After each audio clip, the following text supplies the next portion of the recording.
বড়মার আপনার জগৎজননী বড়মার চরণে আমার পরমপুত্র পাদ শ্রী শ্রী বর্দার চরণে আমার প্রণাম পরমপুত্র পাদ শ্রী শ্রী আচার্য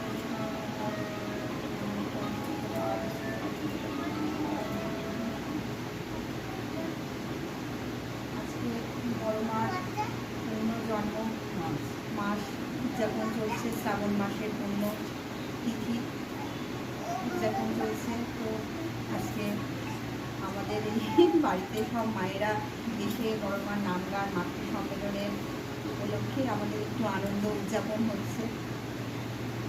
ঠাকুরের কথা, ঠাকুরের নীতি, প্রথমেই ঠাকুরের কথা বলতে গেলে যজন যাজন ইষ্টপ্রীতি। যজন মানে নিজে জানা, যাজন মানে ঠাকুরের কথা সবাইকে বলা, আর ইষ্টপ্রীতি যেটা না করলে জীবনযোগ্য নিত্য প্রতিদিনের যে আমাদের অভ্যাস ঠাকুরকে আমাদের করে থাকা, তার প্রধান যে সূত্র সেটা হচ্ছে ইষ্টপ্রীতি। ইষ্টপ্রীতি করা মানে আমি নিজেকে ঠাকুরের সঙ্গে যুক্ত রাখছি, এটাই আমার মূল উদ্দেশ্য, যে আমি ঠাকুরের সন্তান। ঠাকুরের জন্য ঘুম থেকে উঠে প্রথমে ইষ্টপ্রীতি দিয়ে আমাদের দিন শুরু হয়, আর তারপরে সৎসঙ্গে সদাচার সেগুলো আমাদের নিত্য জীবনের কর্তব্য। তো বড়মা হচ্ছেন ঠাকুরের অর্ধাঙ্গিনী, অর্থাৎ তিনি, ঠাকুর হচ্ছেন নারায়ণ আর বড়মা হচ্ছেন প্রকৃতি পরমা। ঠাকুর বলছেন যে তিনি আর বড়মা একই।